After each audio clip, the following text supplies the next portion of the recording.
here's where we stop. So we're going to move on to look at employment. Okay.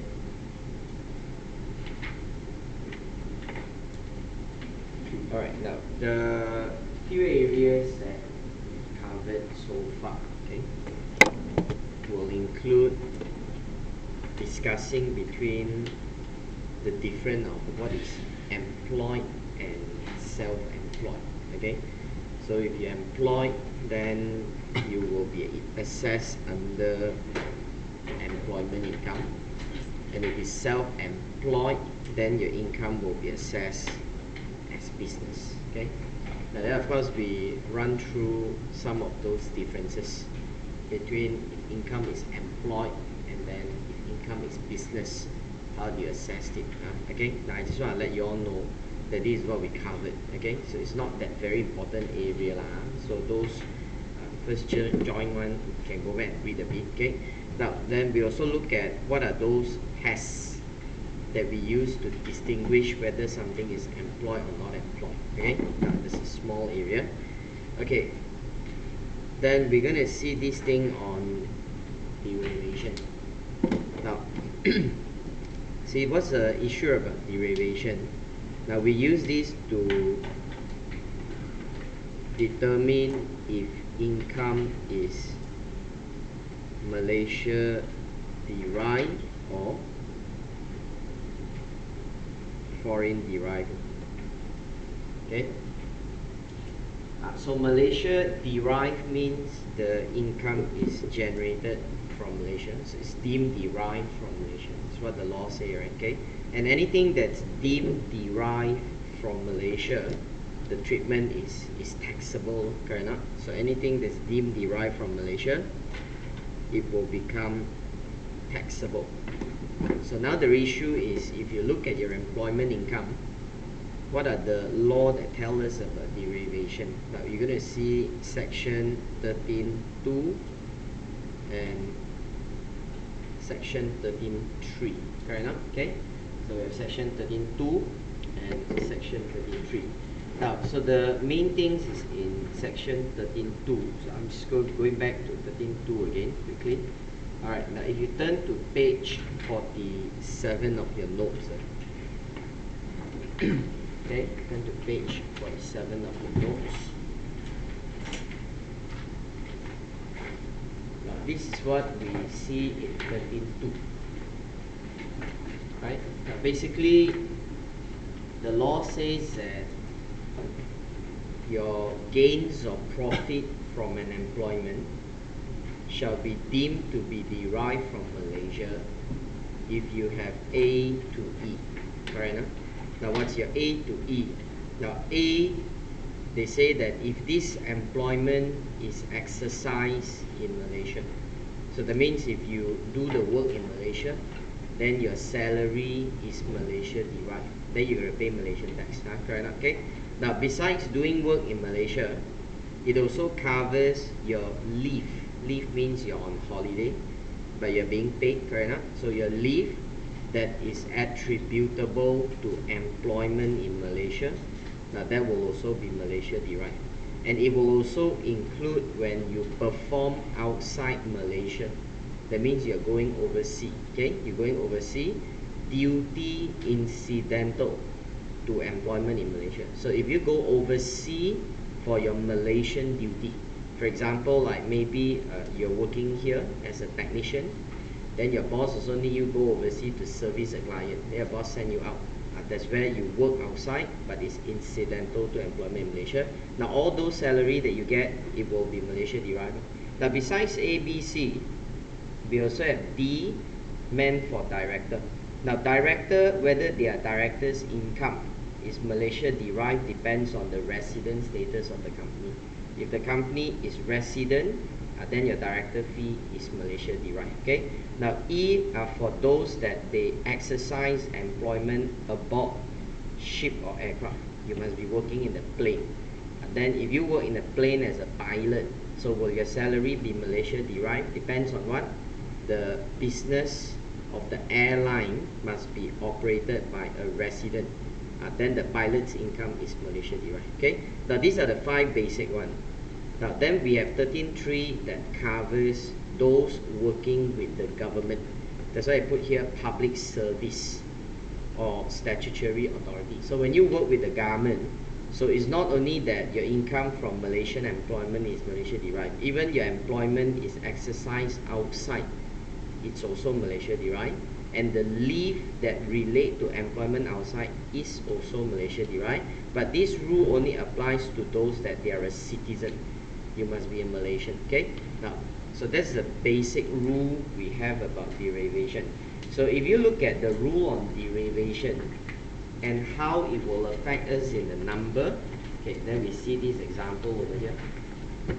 Now Norazlina has accepted a job with E-Track Sdn Berhad to be a marketing manager. Now the nature of her work requires her to travel overseas to establish export market for E-Track's product. So she is a marketing manager, which obviously her duty is to do marketing, right? Marketings for the product, for the company, okay? Now, so she needs to go overseas for purpose of establishing export market, which we can see the nature of her work is just consistent with her position as a marketing manager, correct or not? Okay, however, all remunerations for her overseas duty are paid by Fast Track Limited, a wholly owned subsidiary of E-Track. Now all her overseas duty must be reported back to E-Track in Malaysia. Now so we can see that there are some issues over here that tell us whether the overseas duty is Malaysia derived or not. So when you look at the overseas duty, whether 13.2c is applicable. Now if you recall in the note, we've run through a list of conditions that we can use to test whether it's Malaysia derived or not. Okay. Now no doubt they mention that the salary is being paid overseas, but we still realize that this work that she's doing is consistent with her position as a marketing manager, and we also still see that she needs to report back to Malaysia, correct or not? So that means the reporting, the authority is all in Malaysia. So if it's all controlled in Malaysia, that means she's as though sent overseas from Malaysia, right? That's why she reports back to Malaysia. So in that case, we can look at these and based on just these alone and say that the overseas duty are still Malaysia, incidental to Malaysia. Okay. Now details of her income. So salary for duties performed in Malaysia, salaries performed in overseas, the airfare for a holiday at Egypt, which is reimbursed from E-Track, interest from convertible loan stock, EPF contribution, and then cash donation. So EPF will be relieved. Okay. Alright, that's it. So how much tax that Norazlina needs to pay?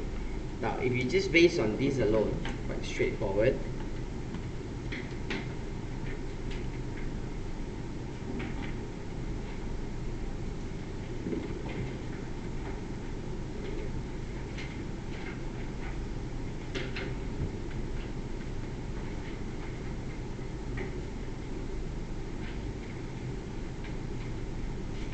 So it's 2012. Right, we begin off with income from the employment.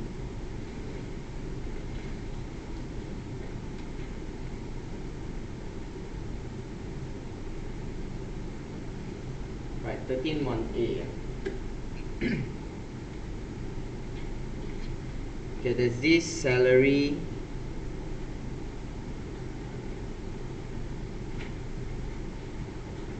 for her Malaysian duty, and there's this salary for the overseas duty. Now the duty performed overseas, as we look at the case, we can see that the condition appears as though she is working overseas but for Malaysia. So that's why 13 2C applied over here. Okay. So if it's Malaysia derived, then this amount is subject to tax, right? So if amount is subject to tax, you will put it in. Well, if it's the duty not incidental, then you will just put a nil there. Okay, but in this case, it is incidental. Alright, now the airfare for the holiday that she went to Egypt and reimbursed back. So airfare for a holiday, what is that? What's that? What do you call that? It's a leave passage. Okay, and a leave passage is what? It's a benefit, right? Okay, leave passage benefit. Now whether you get a free package or whether you pay first and you claim back, it will still be called a leave passage. Alright, it will not change the fact that this is a leave passage. So as a leave passage benefit, we assess it under 1B, right? Now that's overseas leave passage. Okay, what's the treatment for leave passage? You're gonna get exemption, right? Overseas got exemption. How much? 3,000, right? Correct or not? So one time maximum 3,000. Okay, so left with 7K. That's it. Alright? Okay, so the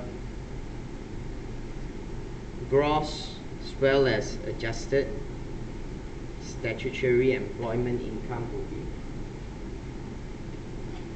157. Alright.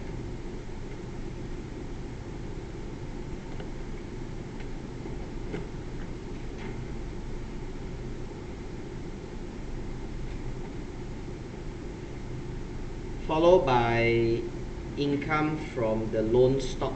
Agree? Now this is interest from convertible loan stock. Now there's no exemption ever given for any loan stock that's convertible. So once you see the word convertible, then you don't need to ask about exemption or not. Sure, don't have. Okay. So in that case, you're going to assess this. So the 600 subject to tax. Alright, now that's it.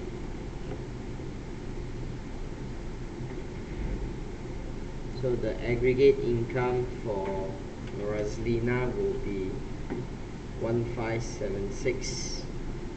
Now we have a donation to an approved healthcare, right? So cash donation to approved healthcare. And how much can you claim? Healthcare maximum 20,000. Correct? Not percentage. Healthcare is maximum 20,000. That's it. So that will be the total income for Rosalina. So 1376. She's gonna claim relief. So personal deduction 9,000. Deductions for EPF maximum 6,000. Right? Now that's the chargeable income. 122,600.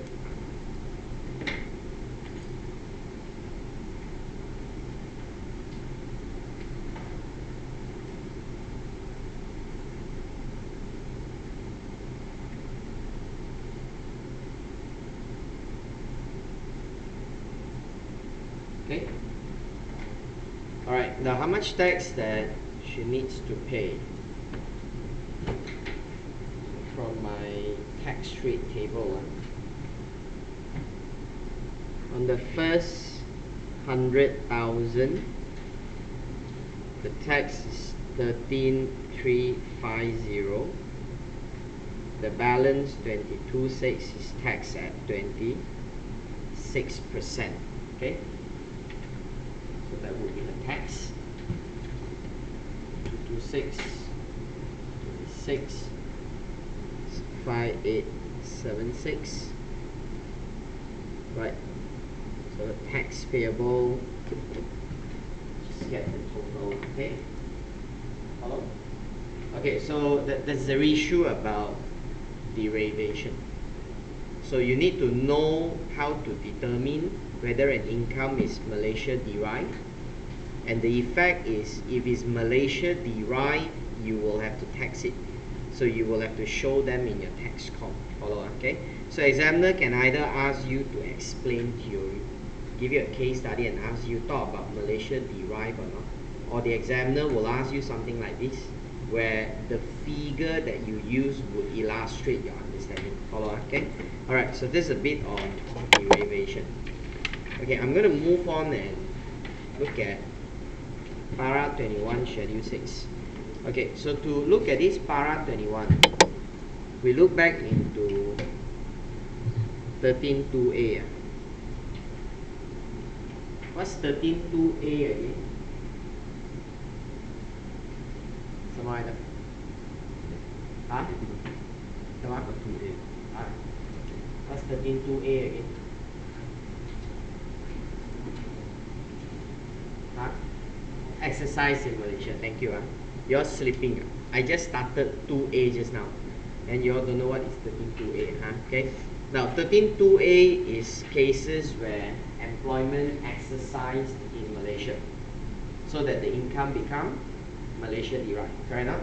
So we have cases where you have foreigner that they come to Malaysia for short-term employment. Okay. So now we are looking at cases like foreigners coming to Malaysia for short-term employment.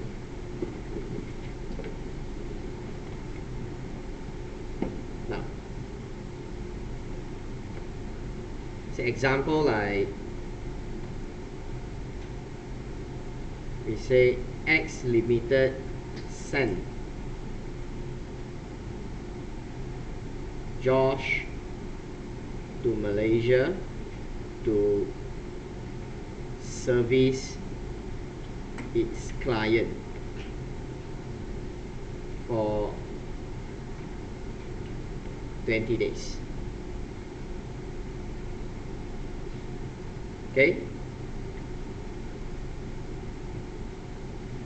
And for such period, he was in Malaysia. He was paid a remuneration of, let's say, 4,000 ringgit. Now, it's just simple situation. So don't care where X Limited is. Okay. So now X Limited is overseas, and now they have a client in Malaysia. So now Josh is the worker. So the company say, okay, you go down to Malaysia and service the client. Just go for 20 days. Work, then come back. Now, by looking at the 20 days that Josh is working in Malaysia, so the issue now is that Malaysia derived income? Yes or no? Yes. So this 4,000 is definitely Malaysia derived. Why? Yes, because exercise in Malaysia. So I just put that into A. Alright, because it's exercise in Malaysia. Okay, then the next question, if it's Malaysia derived, then is it taxable? Is it taxable? Yes, it is taxable. Okay, so it is subject to Malaysian tax. Okay, definitely that Josh is subject to tax on the 4,000. Income is taxable. But obviously, we also understand that it's quite unfair, right? That he is just a foreigner, that his boss pay him salary to come here and do work. Then you tell that he got to pay Malaysian tax for such a short period also, okay? So that's why to cater for this kind of situation, that's why we have para 21. So although that is subject to Malaysian tax, para 21 schedule 6 says that if you are a non-resident plus if you exercise employment in Malaysia plus if the period that you exercise employment in Malaysia does not exceed 60 days. Okay, so in short, I just write like that. Okay, if you're a non-resident, you exercise employment in Malaysia and the period that you exercise does not exceed 60 days, now then the employment income is exempted. Okay, the 4,000 is tax exempt. Now this so-called not exceeding 60 days in Malaysia, now how is it being measured, the 60 days? Okay, so how is it being measured? Now the way we measure 60 days, we have three possibilities, right? If you follow back the law. Okay, one of the possibilities is in 1 year you can come to Malaysia for one stretch that the period is maximum 60. Alright? Can I come for different period and add up? Can or not? Okay. You can also come down to Malaysia, for example, for different period, but also maximum 60. Okay, now this is the easiest way of how you look at the 60. It's also maximum 60. Okay, what about if I come to Malaysia towards the end of the year for my duty, that it go all the way to the following year, that it overlap. Now how many days do you get? 60 or 120? It's two different years now. 60 or 120? 60 also. Okay, because the law clearly explained that if you have overlapping two successive years, then it will still be 60. You don't get 120. Yes, you know?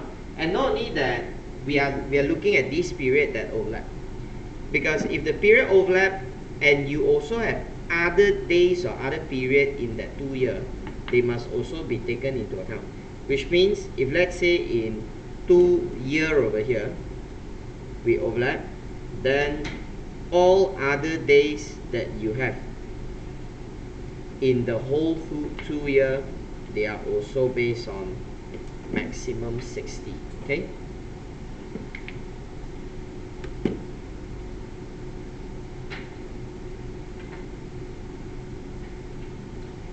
now so if you are very straightforward kind of stay pattern, let's say you just mentioned you come down, you work for 20 days, you go back, that's very fine. Okay, no issue.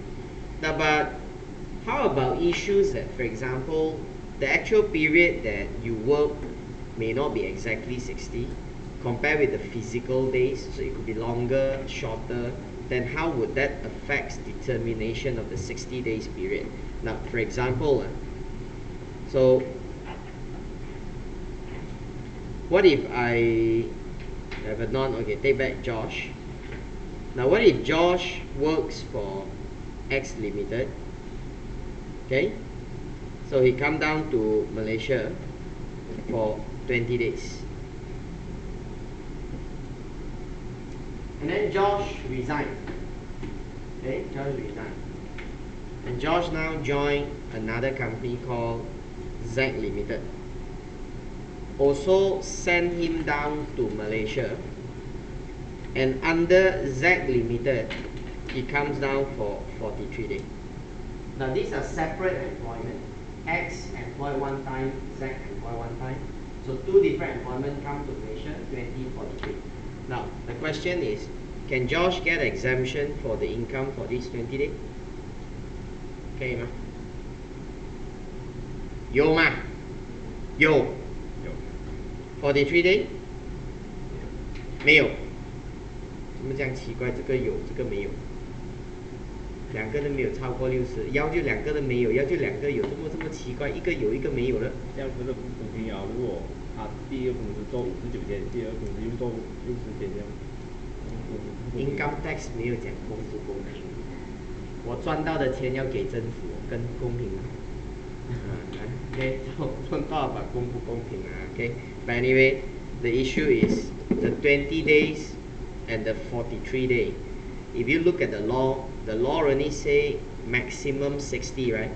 The law never identify 60 per employment. So it's 60. That means the 60 days that we give you is based on the individual. So all together, you must calculate. So in this case, if you combine both periods, you've exceeded 60. So there will be no exemption. Okay? Both also got no exemption. So the income for the 30 days also must pay tax. 43 days also must pay tax. Okay? Now, one more example.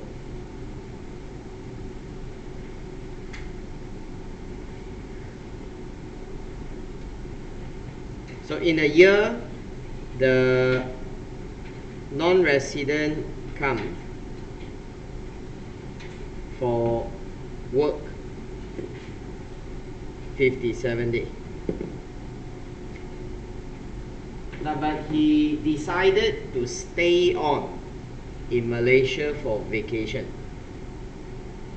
So he continues his stay in Malaysia and go for vacation for another 12 days. That means in total, the non-resident is in Malaysia for 69 days. So like that, you got exemption. Got it.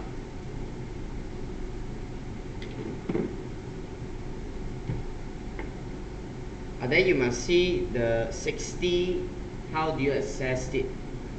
Is it 60 based on the physical period or 60 based on their employment? Now, it's based on the employment that you exercise must not exceed 60. So the fact that you go on and go for a vacation does not affect the days on. You see, okay? So in this case, exemption will still be given. Because the work 57 is not exceeding 60.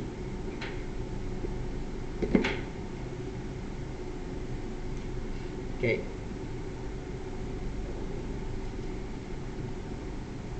One last one. Now the non-resident sent down to Malaysia for a period from, let's say, 1st of August 2013 to 30th September 2013. Okay? Now he's supposed to come to Malaysia for this period. 1st of August to 30th September, got how many days? 61 days. Okay? This is meant for 61 days. Now, so what happened is, instead of staying for exactly 61 days, he only stayed in Malaysia for 58 days. Okay, he only stayed for 58 days, and then the non-resident left Malaysia. So balance 3 days is because of leave. He got leave. Okay? So instead of resting on the Saturday, Sunday, he don't rest. He will, so he accumulate and tell the boss, I go back 3 days earlier. Okay? Now, so that's the issue. So now the question is, will the exemption be given or not? Because he's only in the country for 58 days. So yes or no? No, right? Because when we look at the 60 days, we don't just measure the physical. Okay? That's why the physical is not the only factor. That's why you can have physically more than 60 and you still get exemption. and you still can physically less than 60, okay, not exceeding 60, but you won't get exemption because in this case the employment period is clearly above 60. It's for a 61 days employment, then this exemption will not be given. Follow, okay? Now this is how we apply 60 days rule. So last exam tested the 60 days exemption, okay? No, the exam before, I mean, alright? So around this 1 or 2 sitting. So a lot of students can't do it because they don't understand how to apply 60 days, okay? Alright. Okay, so that's the first part on the theory relating to employment income. Okay, we move on and look at the computation part. They see to compute income from employment, first we need to know the types of employment income. Now, all together we have 5, but F6 we only have 3, so we only learn ABC. Alright, see in the exam you must arrange your answer according to the group. If you simply put them A under B, B under A, then A go to C, all this your answer wrong, okay? So you will see your marks being penalized. Alright, of course you won't get 0, but you will see marks being penalized, okay? That certain part that because of the wrong arrangement, you realize that some will get marks, some will not get marks. Follow? Now, so that's why make sure that you arrange them nicely. Okay, so what falls into A? Now basically anything that is in the form of money, okay, monetary, as well as perquisite, which is a form of a benefit that is convertible to cash, okay, then is A. Now B is meant for benefit in kind. Alright, B is for our benefit in kind.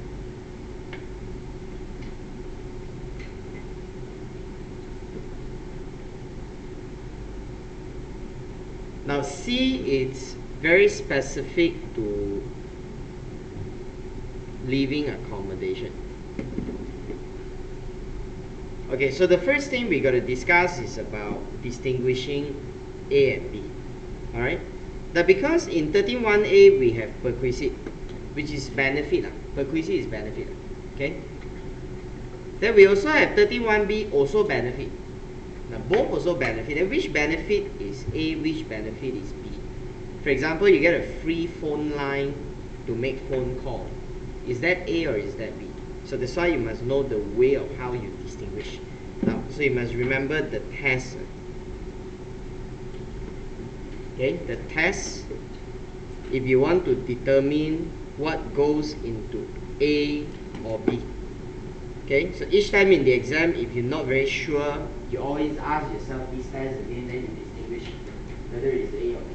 Okay, now the first test that we're going to use is on the ownership. Alright, ownership.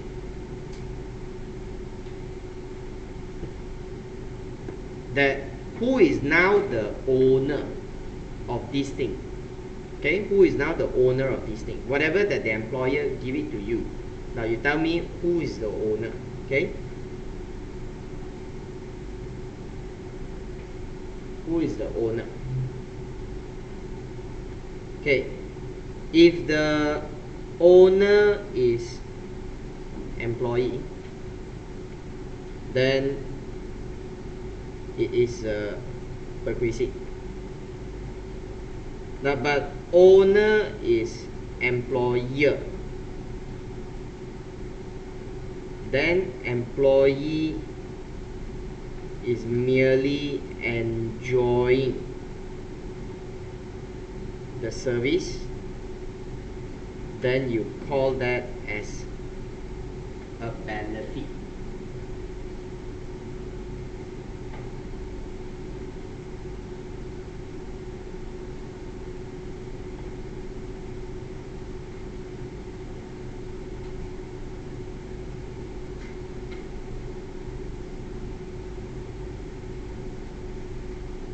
Okay, in that case you call that as a benefit.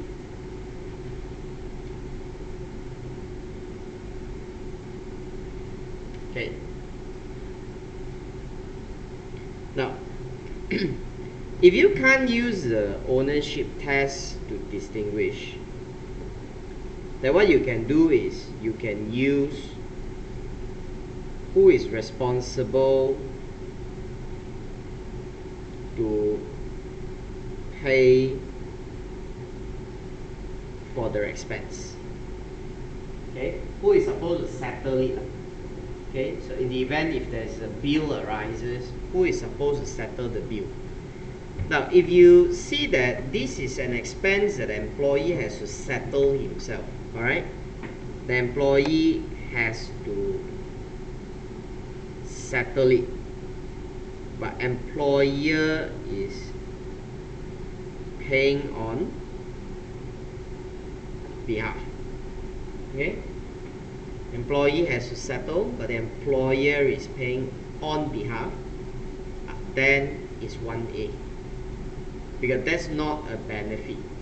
You think and see, if the employer does not provide it to you, you still have it and you still have to pay for it. You see, now, but the other side is the employer has to pay for it. Now, that's why this is something the employer give it to you as a free service. The employer will pay and settle the bill. So what you enjoy now is just a benefit. You get to use it for free. You know? So that's how we distinguish whether it's A or B. Now you look at page 335. Okay, look at this part. It's a short, small table over here. Okay, now given some examples that we regularly see all these sort of things in the exam. Okay, so we're going to see A, B, alright? Whether this is A or B. Now you just tell me whether it's A or B. Okay, first one, a personal club membership. That means your boss give you a free club. It's personal means the club, the boss buy under your name already. So it's A or B? A.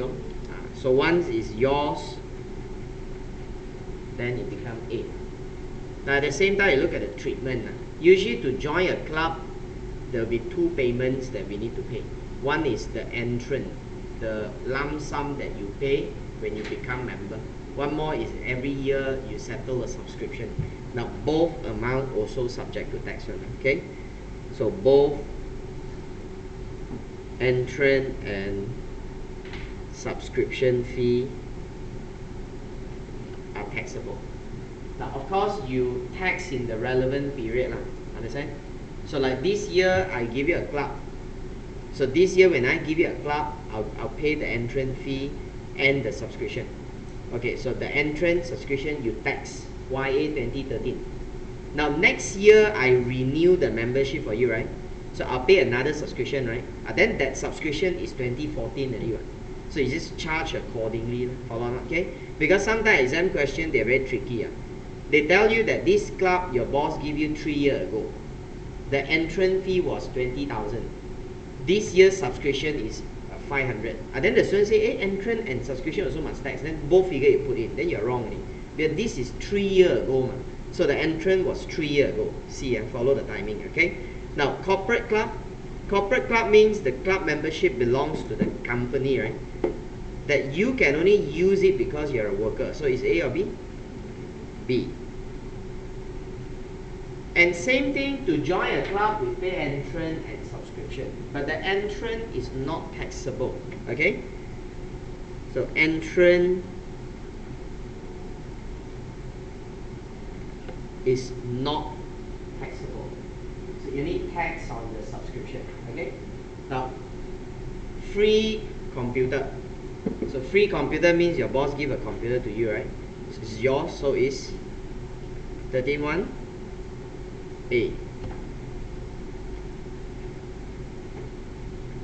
So how do you tax the value of the computer? Just follow the cost. If your boss give you a new computer, let's say I buy a laptop for you, okay? So the laptop is 10,000 ringgit, I give it to you. Then 10,000 will appear in your tax column. But what if my boss give me a second-hand computer? Let's say I got iMac, You use, now it's 3-year-old. Now I give it to you. So it's second hand. Then do you use back the cost 3 years ago? Cannot be already, right? Because now if the computer, the same old second hand computer, if you buy from outside, how much do you pay? Now let's say I pay 1,500. That means if you give me this computer, then the effect to me is I will save 1,500. Because if I don't take your computer, if I go and buy from outside, I also pay 1,500. So that's why you must look at whether it's new or second hand. Second hand, we always use the market value. Okay, you know, okay? So these are things if second hand.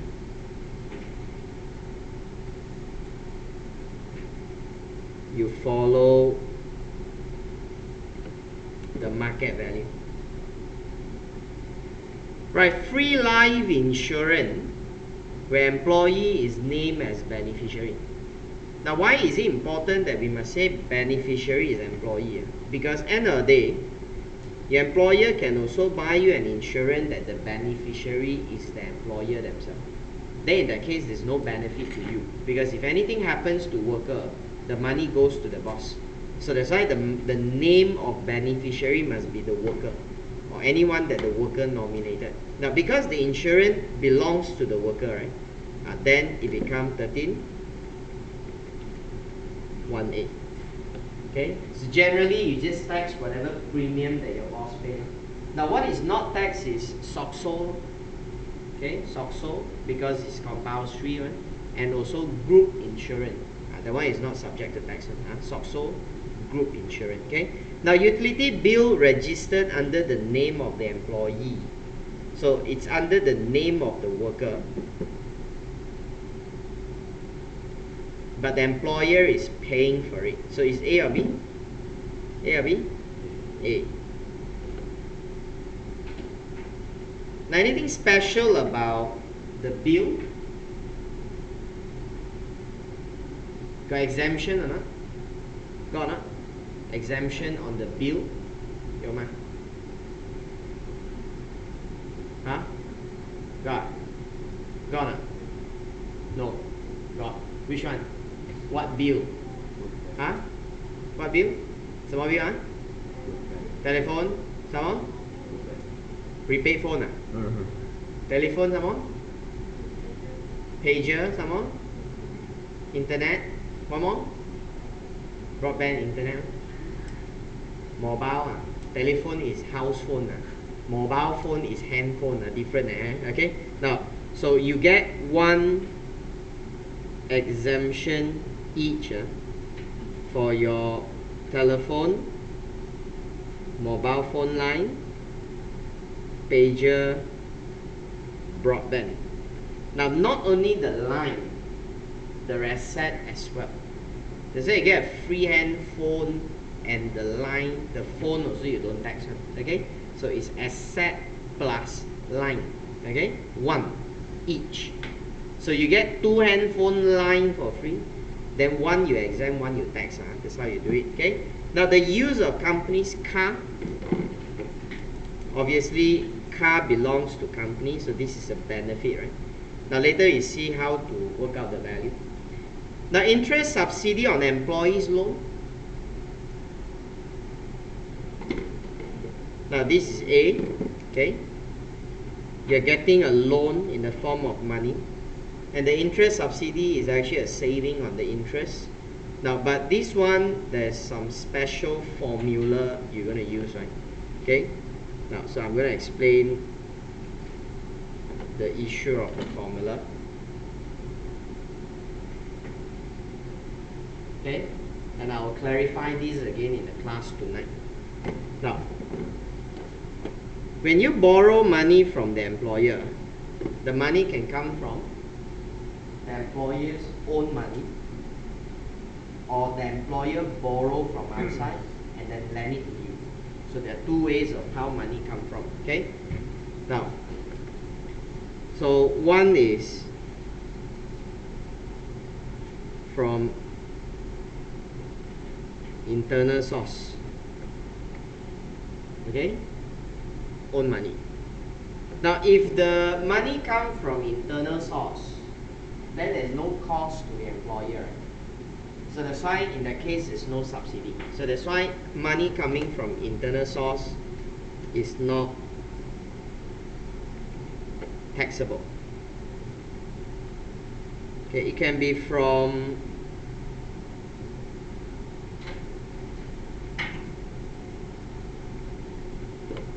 external source, which obviously it becomes taxable. Now what we tax you is the subsidy, the interest that you saved. Alright? So how do you calculate the subsidy?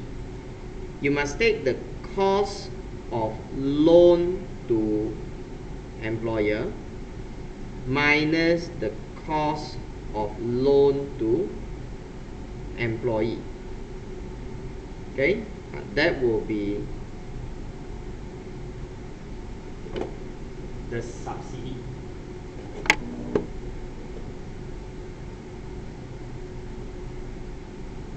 Okay?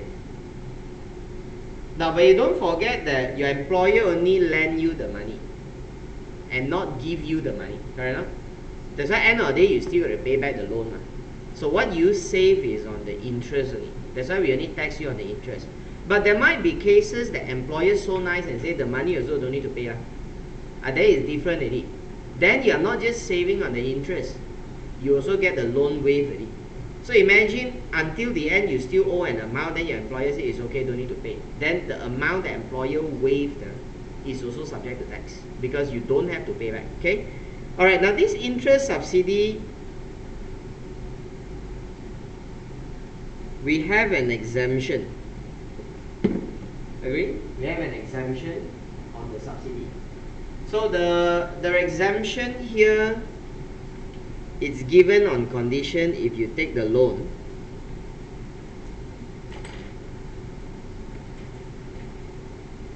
for what purpose?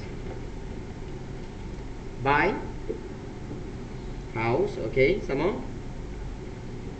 Car, some more. Your own education.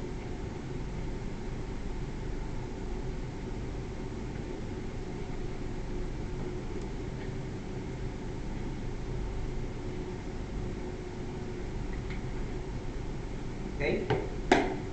Buy a house, car, or your own education. Now, how do you calculate the exemption? If the loan amount does not exceed 300,000,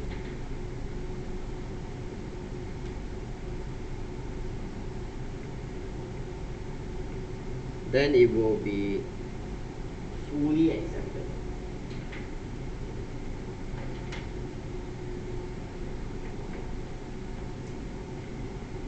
If the loan amount is more than 300,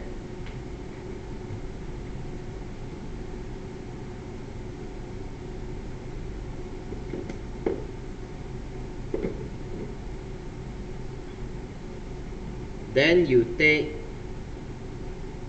balance of the loan or 300,000, whichever the lower, over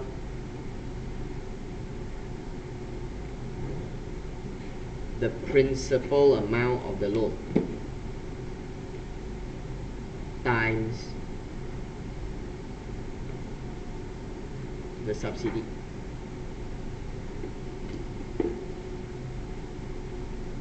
Okay? Now, so that's how you deal with the interest subsidy. Later we have example, then we come back and see again. Okay? Alright, now last one, if you get a discount on the trading stock, what is that, A or B? B. Okay? So the stocks that the employer is selling, they sell back to you at the discount is B. Now the only exception is unless the stock itself is asset, fixed asset that you yourself can own it and then sell it back again, then it will not be B. It will go back to A. For example, like if your employer sell car, okay? I work with BMW. My boss sell car. So the car is 300,000. My boss sell to me for 250,000. Now imagine I buy the car, then I sell back the car 280. So I earn another 30,000. These are so-called discount is taxable because it's car which is a tangible asset. Follow, okay? Now, so that's how we look at distinguishing between A and B. Okay. See, if it's under 13(1)(a), you're gonna get exemption for some of those things. Okay. Now, so things like allowances, exemption will be given. That will come and see the allowance later. Now, if it's assessed under 1B, then you need to know how to determine the value of the benefit. Okay. Now, so once your income is under 1B, you have two methods to value your benefit. Now, we call it as prescribed value method or formula method. Okay. Now, what's the main difference between prescribed value method and formula method? PV versus formula.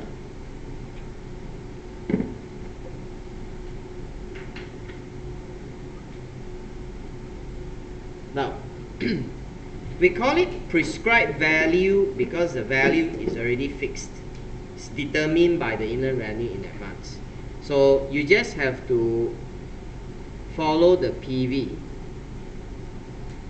given by the inland revenue.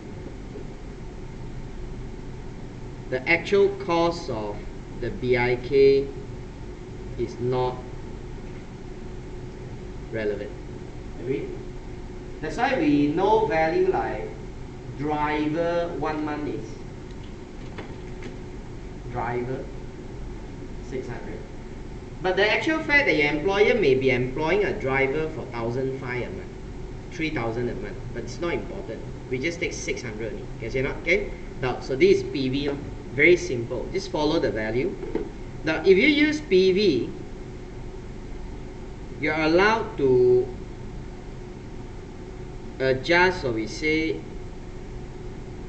apportion the figure because of two reasons.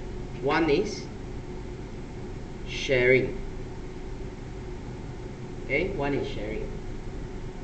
So if I give you a car with a driver, then by right your driver is 600 a month. But let's say this car and driver I'm not just giving to you, I'm giving you to another colleague. So two colleagues uses them together. Then there's a sharing element. Then the driver is not 600 anymore. It becomes 300 because you apportion into half. Follow? Now, other than sharing, time is also another reason why you apportion. Okay? Okay. If you use formula, you got to follow the actual cost. How much you pay? You got to follow the actual cost. If it's an asset, okay? Now, asset is a bit different with expenses. Driver, if I give it to you, every month I pay him 1,500. The amount is 1,500 for 1 month. 1 year is 18,000. It's like that. But when I give you an asset, the cost of an asset is not just giving you to you for 1 year. For example, I give you a piano, but a piano can last for so many years. Right? So the cost of the piano is 50,000. I don't tax you 50,000 in one go because the piano life is long. You know? That's why when you get an asset, you must take the life, the cost of the asset, divide by the life of the asset. Now, but the life is not the actual life, but it's a prescribed life. So it's also defined by the inland revenue in the guideline. So far, I see in the exam question is if they want to test you something like that, they will give you the life. They will tell you. Okay. So as I sometimes I see the question, if they tell you the life, then there must be a logic. Or else, why must question tell me a life? That means even you don't understand, also you make a wild guess. It must be because they want you to calculate this thing. Follow? Okay? Now, so this is to do with asset. But asset also included a car. If it's a car, the formula is a bit special because you take the cost of the car. Now, life of the car is defined as 8 years. Okay? So I'm telling you car, you divide by 8. Now, the only difference is car also need to multiply with 80%. There's one more adjustment to the car. Then you will get annual value of the benefit. Okay, that's the value for a year. Okay, now this annual value again, you're allowed to adjust them if it's sharing, if the time is not for the whole period, and even when you have business usage. So there's a main difference here. You don't see usage under PV, but you see usage under formula. Alright? And not only that, you also can claim deduction. Example, for the rental that you pay back to the employer. Okay? Now again, PV you don't see a deduction, but formula you see a deduction. Okay? Now the formula for car is a bit special. The PV for car is also a bit special because you have to follow the prescribed value. So the prescribed value comes from the table, right? So that's why for car you must follow the table, which is given in the exam question, right? Now the table will be based on the cost of the car when it is new. Agree or not? It must based on when the car is new. And the only adjustment you need for the car is what? If the car aged more than 5 years, the value you reduce it by half. That's the only thing. Okay? Now, so see this short example here. Now Daniel was given a car for the period from 1st January 2012 to 30th of June 2012. Now this second-hand car was acquired, the second-hand car, not second car. The second-hand car was acquired by the employer for 180,000 a year ago. The car will be exactly 5-year-old on the 31st March 2012. And this car, the cost of car when new was 330,000. Okay, car benefit is given along with the driver, employed at 1,500 per month, plus there's free petrol 9,600. Now Daniel used the car for both his work and private. The private usage has been determined to be 40%. Okay, how much will the car benefit be using PV and formula? Okay.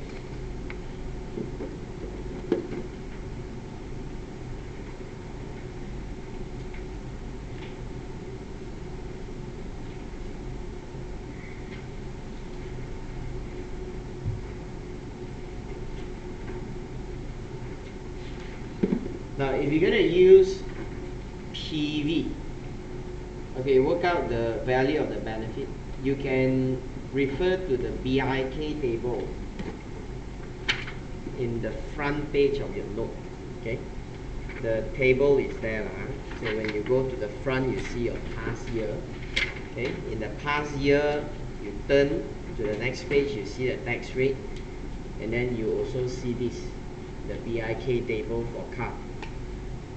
Okay, now you just tell me which value that you must look at for this car. What's the cost? How much do you use? Huh? 330, correct? Now you must be using 330. Now 330, the annual value is 15,000, right? Okay, 15,000. So the car PV is 15,000.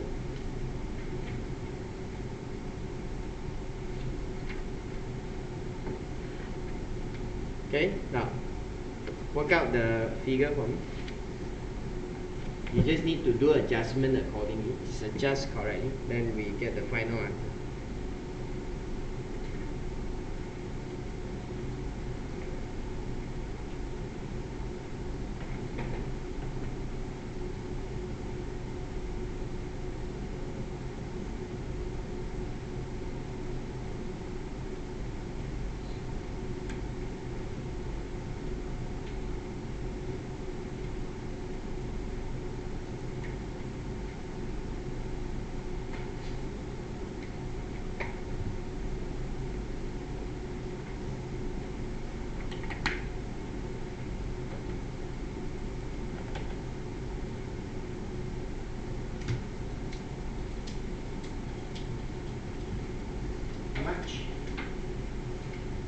Now the car you use for 6 months only.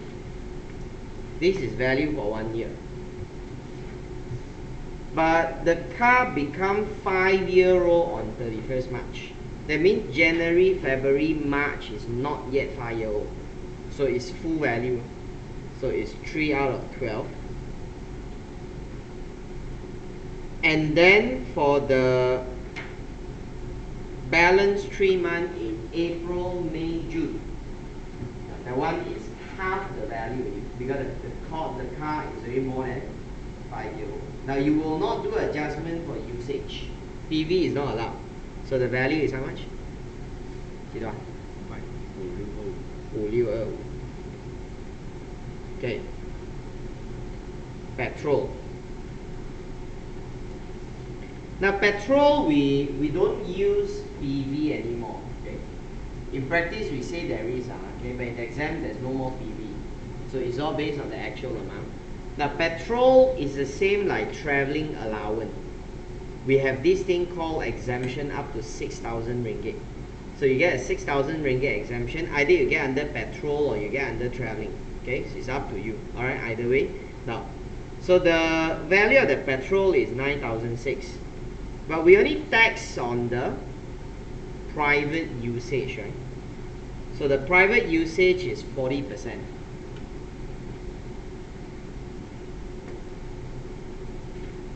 And after your exemption, there's actually nothing left. Got driver or not? Got. There's a driver. Now PV for driver, we just now say is 600 a month, and you employ for 6 months, so 3,006. Follow on? Okay. So if we redo the answer, assuming that formula method is being used, your car value is based on the 180,000, because once you use formula, you're going to take the actual cost. So the actual cost is 180,000. Now you divide by 8, you times 80%. So this will give us value for 1 year, but you only want value for 6 months. So you're going to take 6 out of 12, and you only tax the private usage of 40%.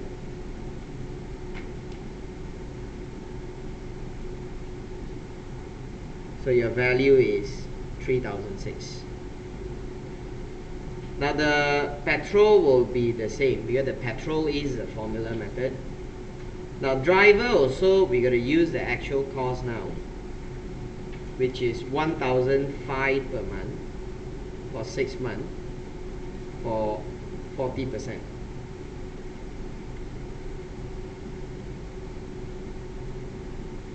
Coincidentally, also 3,006. Okay? Alright.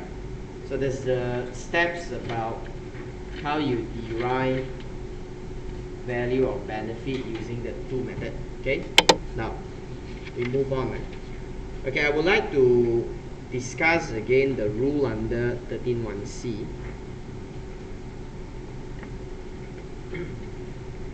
On determining living accommodation. Okay? Now there's various treatments that we have here, so you gotta be extra careful. Alright?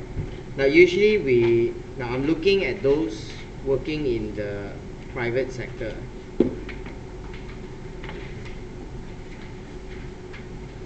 Okay, because once you work in public sector, the rule is different. Okay, so we have the living accommodation.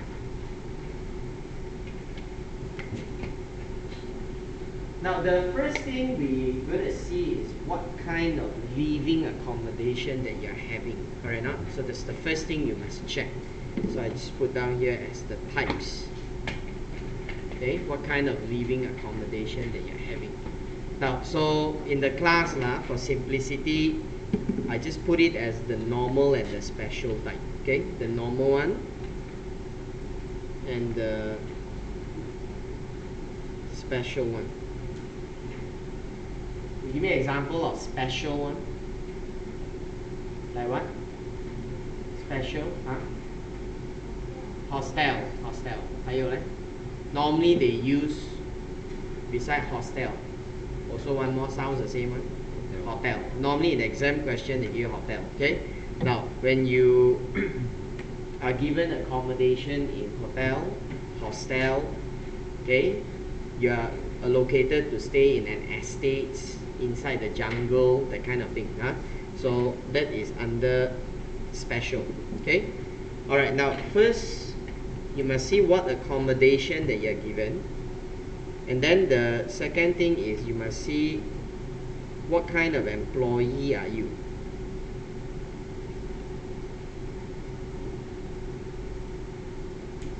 The one that is special one is who? The one that's very special here is who? The non-service director of what? What company? Control company. Okay? Then all others are here, correct enough? That means you can be a service director, and then you're here already. Or if the company is non-control, also here. Okay? So you just need to be non-service director of control here. Okay, same thing for both of these. All others, non-service director of control company.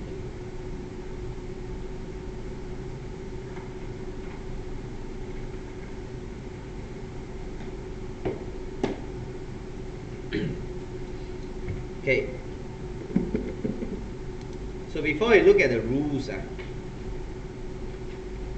the definition is very important. Because you can't see the definition, you can't decide. Now, just leave this for a while. Okay, the law actually defined for us the meaning of service director. Alright, now you can find definition for the word service director. That's why when we know that a director is not service, then you are non-service director.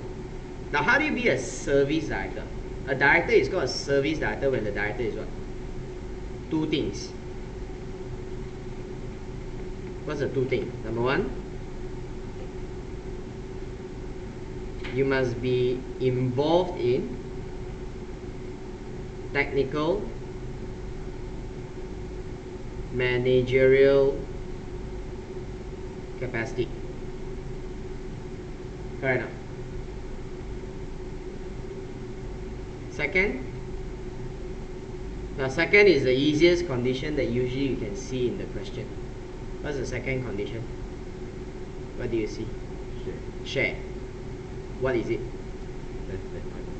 Less than 5%. 对吗？错。Not more than 5%. Correct or not? 错。Almost there, but still wrong. Pay up no more than 5%. You can only own the pay up share lah. Not pay up share, how you all own? 5 or lesser. Huh? 5 or lesser means not more than lah. Not exceeding lah, correct? Not exceeding 5%, but still wrong. Huh? At least wrong lah. I'm not particular with the word. Not exceeding 5% is correct already, but you say not exceeding 5% share is wrong. The statement is wrong. Not more than 5% ordinary share. Don't share. Wrong is wrong. Share is what share? Preference share can or not? Cannot. Preference share? Preference share also share what? You never say properly what? So it's like end of the day this is not right. No. In law you must be very specific. You're not specific, your answer is wrong. Okay? So we're only talking about ordinary share. Now, so that's why if you look at the question tells you so and so is the director. And the director hold 20% shares in the company, which obviously is ordinary lah, okay? Then the director is non-service. Okay. Number 2. How does a company be control company? Two requirements. First requirement is a shareholder. How many shareholder can they have? Huh? How many shareholder? Having not more than how many member? More than how many member?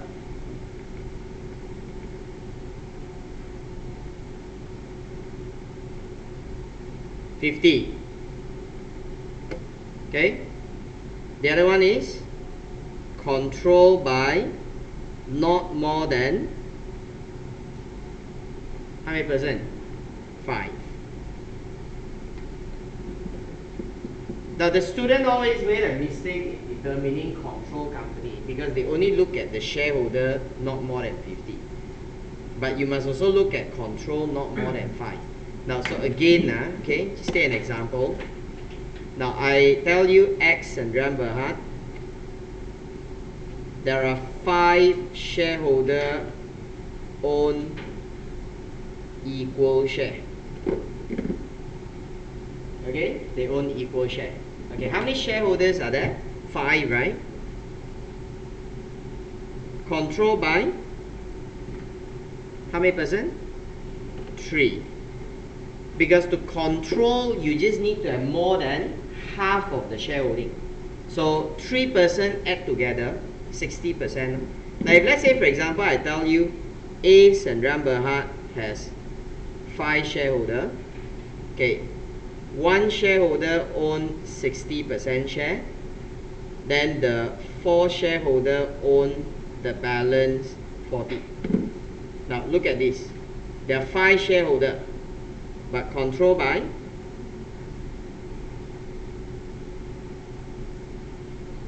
one. No?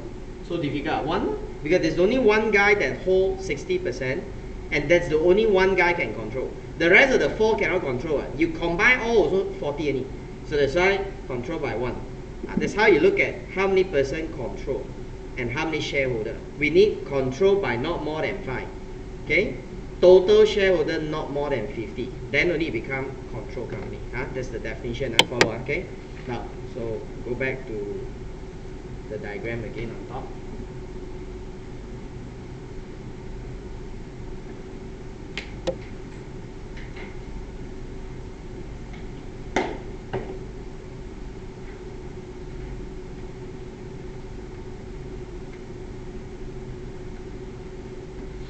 See you all busy copy. 要 copy 就要吃 normal class you copy 现在又 copy. Okay? Go YouTube and watch and pause that, then copy that. Okay? Now, come back to the diagram. Okay? Alright, so the rule on how you determine the value of your accommodation is like this. See, for any other person, if you get a normal accommodation, you will take you take 30% of your 13(1)A value. Okay? Take 30% of your 1A value and you compare it with the defined value. Okay? Now this defined value will allow you to do adjustment. Always remember, adjustment is only at the defined value. They never adjust percentage one. Now the defined value you can do adjustment if there is what? If there is sharing. Okay? You got a few workers stay in the same house, then you adjust the defined value. Alright?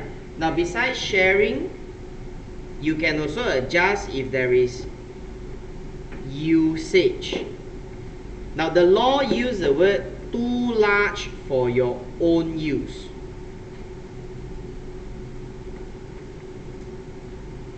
Okay, that's the word used by the law. Too large for your own use. Okay, which actually indicate usage lah. Maybe if the house, the boss tell you that there's certain area reserved for entertaining client, so you can use the balance of the area. That's where usage issue comes in. Okay. Now, so this is how we look at the defined value, and you choose the what? The lower. Now, for the non-service director or control company, you straight away take defined value.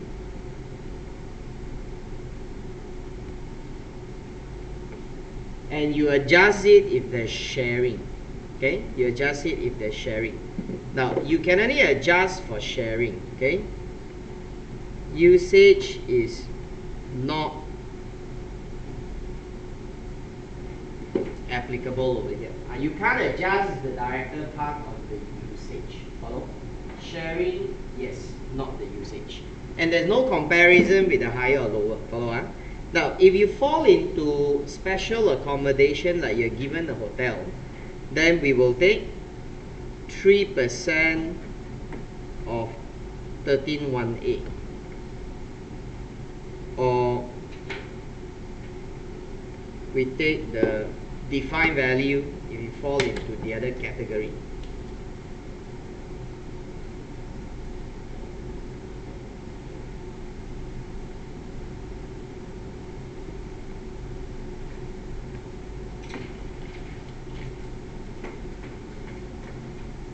Now, if the living accommodation benefit is not given for the whole basis period, then you have to time apportion the value. Okay, if the living accommodation benefit is not given for the whole basis period, then you have to time apportion the value.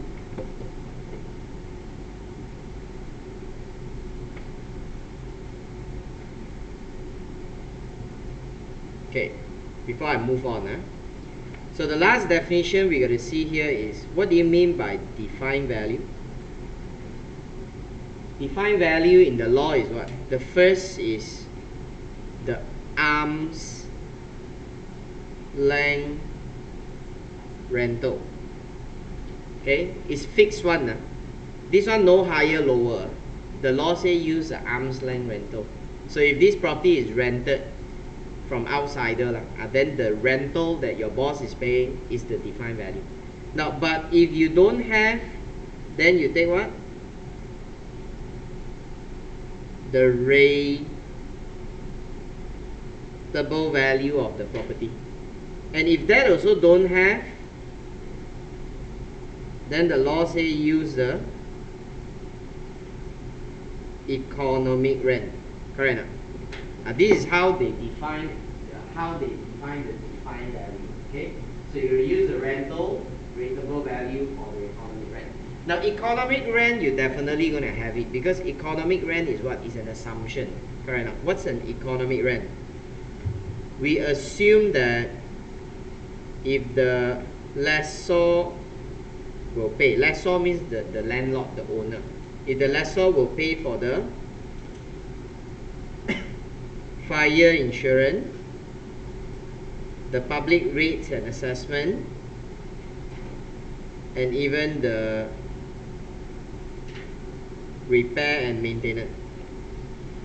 So that's the assumption, that if the lessor will pay for all these things, then how much rent should it be?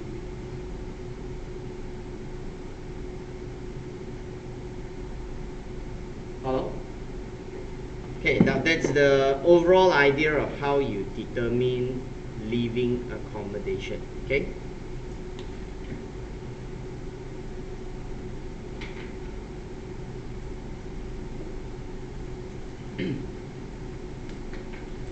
Right?